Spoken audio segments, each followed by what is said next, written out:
We have a Tides Marine dripless shaft seal, and unfortunately, it's dripping. We're gonna go through and replace the seal so that we can get that fixed. In 2019, we sold everything to realize our dream of living, working, and cruising full-time on our boat. I'm John, this is Carlin, and this is our home, the Elli-Yacht.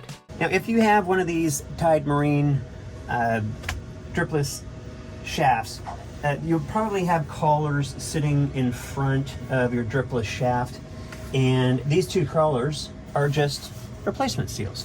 So inside this cover is it's a protective cover for a new seal. Inside this is the active seal, and it's started dripping. After 12 and a half years, that is not shocking. So it is just time to swap this out. Tools. To begin with, we're going to have a screwdriver because we're going to unscrew the replacement seal and the cover off of that. Then we're going to unscrew the retention cover for the seal that's on the shaft that's working. So that is going to be the first thing we need that for. Then I've got two screwdrivers that are just regular screwdrivers. We're going to use these to pry out two things. We're going to pry a retaining ring out, and then we're going to pry the seal out. So we're going to need two of those. The reason I have two of them, just in case one doesn't bite, I can use the other one. Then once you back that seal off, that's where it gets exciting because we're going to have water all over the place. So that's where our hands start shaking, and we try to get it done. You freak out because you got water coming into your boat. Don't freak out too bad. It's like 2 gallons a minute. The bilge pump keeps up with it just fine. You got plenty of time to get it taken care of, so don't panic. But when you do pull that seal off, we're going to use these to cut that seal because there's a retention wire in it, so you need something fairly aggressive. If that doesn't work, I've got these big monster guys, and I just have those as backup because it's one of those things you don't want to be running around on the boat looking for something else to cut the seal with if you can't cut through it. And then every job needs a hammer. I'll show you why we use that. So here's all of our tools. They're all lined up like pretty maids in a row. So let's get to changing this out. So there's 2 screws on this to clamp this down. Just take the first screw out, and then because it is a seal, you don't have to rotate the shaft or anything. The seal will actually rotate. This isn't bad at all. So you just turn it around, and then we unscrew this guy right here too.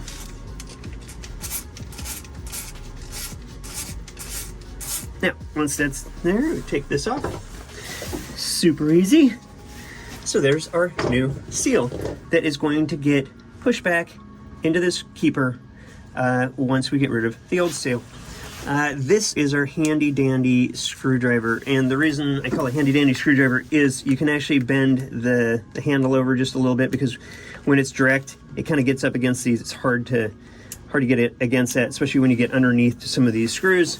It could be even a little bit shorter, but this works much better. So now we're just going to undo these screws on the retaining ring, and don't worry, no water's going to come out with this. The seal is going to remain in there nice and tight, so it's just going to drip like it has been dripping. It's no big deal,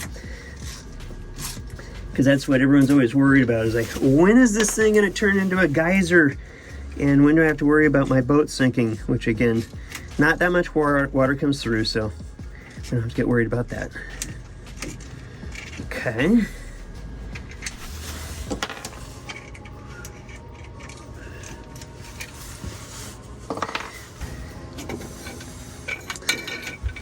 Now this is larger than that ring, so you don't have to worry too much about that. It's super easy. You're probably wondering, well, what the heck holds this thing in? I'm just going to clean the shaft here so that when we push that new seal down, that we don't have anything here that might hurt that seal. And then we have this retaining ring, and it comes off pretty easy.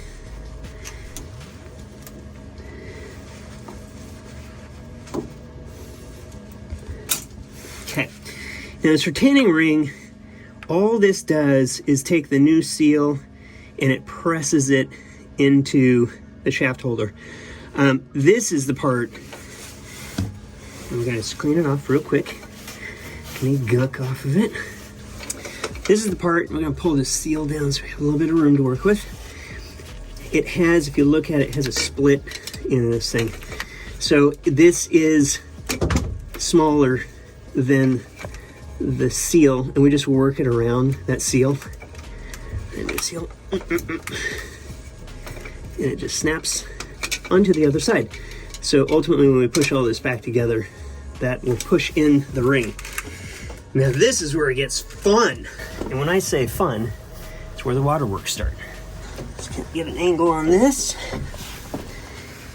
So what we're doing is we're just gently, it's just a little bit of a lip, and it takes a little bit of time.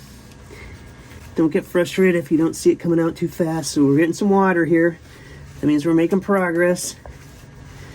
It's coming out. Right.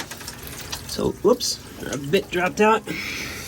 I don't have a regular flathead screwdriver. If you have those, it's probably better so you don't have your bits flipping out. Okay. So now, that looks like a lot of water. But again, don't worry. Like maybe 2-3 gallons a minute. We just cut the seal, the old one. There is a, here, I'll show you. The reason you have to clip out a couple times, there's a spring in here that you have to cut through that keeps tension on this thing. There's that spring right there. So it's a little bit harder to pop out than just cutting a rubber seal. I'm gonna run this around it, make sure we don't have anything that's gonna jam up the new seal. Okay. Then we're gonna take this new seal, we're gonna push it down, and you can see, even just by pushing it down, it actually stops some of the water from coming in. Now, the hammer, sometimes you can tap this in to get a little bit better of a seal. But really the most work gets done by that retaining ring that's now going to go against it. So we take this, put this against, and we get some screws. And I usually do these in a star pattern. So now the seals, or all of them are on here. I'm going to kind of just go around robin before I torque them all down. And you'll notice that we're seeing less and less water coming out as the seal is being driven into the keeper. So they these screws just bottom out, the self-tapping screws. So you don't have to worry about what do you torque them to, etc. You don't have to over tighten them. Again, most of the mechanical work is just, it's getting wedged, that seal, that new seal wedged into the keeper. And there we go. One seal replaced. The nice part is this boat, most all of them do, they come with 2 extra backup seals. So hopefully in 10 years, I'll be using this next backup seal. But for now, we're ready for the season. No more leaky shaft logs. Peace.